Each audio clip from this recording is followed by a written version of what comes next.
Hey guys, we have been doing a pretty awesome job with all of this coronavirus data and with modeling things with exponentials. What we're going to do today is we're going to spend one more day kind of analyzing the data that we've already started making. And we're going to talk about making predictions based on these models that we've been making. So as an example, what I have here is some data that I collected on China. And you'll remember that China is the first country that really got hit by this coronavirus. And so the way that they handled the virus is a little bit different than the way the United States did because we knew what was coming. They did not.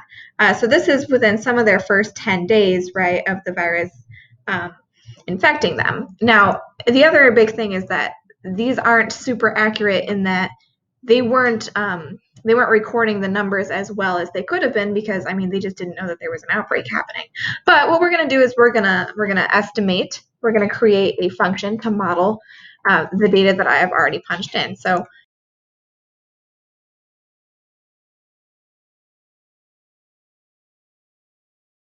I do want to point out that this red line that we just created models what would happen if the disease was spreading through this community and they didn't do anything to stop it, and there was just an unlimited number of people to infect, which is unrealistic, right? Because in the very worst case scenario, eventually you're going to run out of people to get the disease, and it's not going to keep increasing exponentially.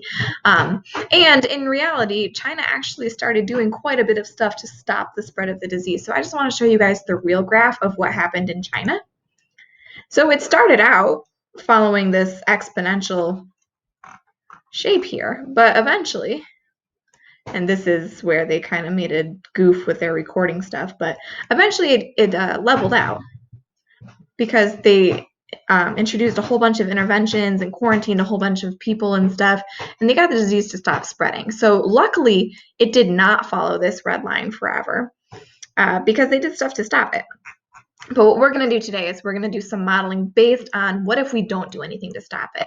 Let's make predictions based on what's going to happen in that case. So remember that this is our number of days. So I have 0 days, 5 days, 10 days. Let's say someone asked us to predict how many cases we would have after 15 days. So what I'm doing, and I'm going to put it on projector mode so you guys can see a little bit better. Make my step go up by 5s again. Okay, so what I'm doing is I'm looking at this 15, and I'm trying to estimate how many I would have after 15 days. I'm kind of looking off my graph, and I'm like, okay, that looks like it's about somewhere above 80,000. But what would be really great is if we could find out exactly, if we could kind of make Desmos help us out. So what I would love is if Desmos would draw a straight vertical line here on the 15 for me. And we know how to do that, actually. We know how to draw a straight vertical line. That's the equation x equals, and then whatever number, so x equals 15.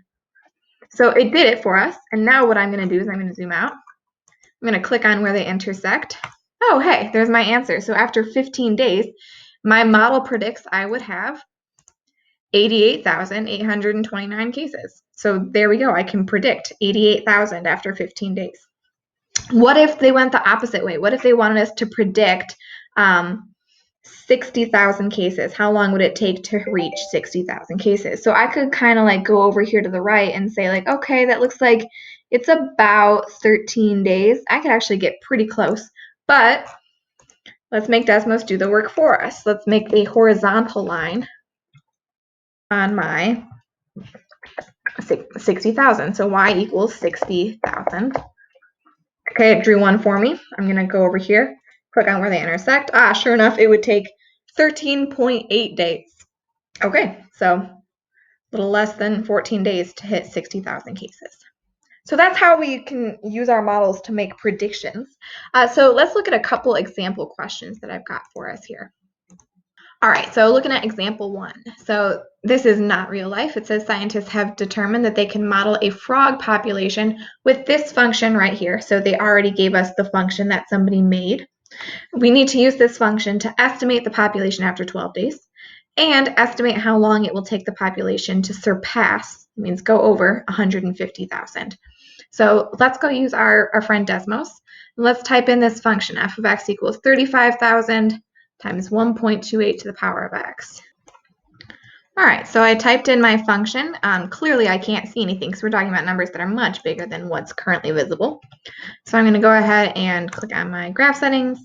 I'm going to increase my y-axis. Right now, it's only going up to 7. I'm going to make it go up to, I'm starting at 3,500. So I'm going to go up to, let's do 8,000. Okay, there we go. All right, they want me to estimate the population after 12 days. So I'm looking at my number of days. Remember, my number of days is down here, and I want to know after 12 days. I'm going to zoom out a little bit. Here's my 12. I'll zoom out a little bit more. After 12 days, I want to know how many people will, or how many frogs we're going to have in that population. Again, I don't want to have to do work that Desmos can make easier for me, so I'm going to draw a vertical line on the 12. X equals 12. I'm going to find where they intersect.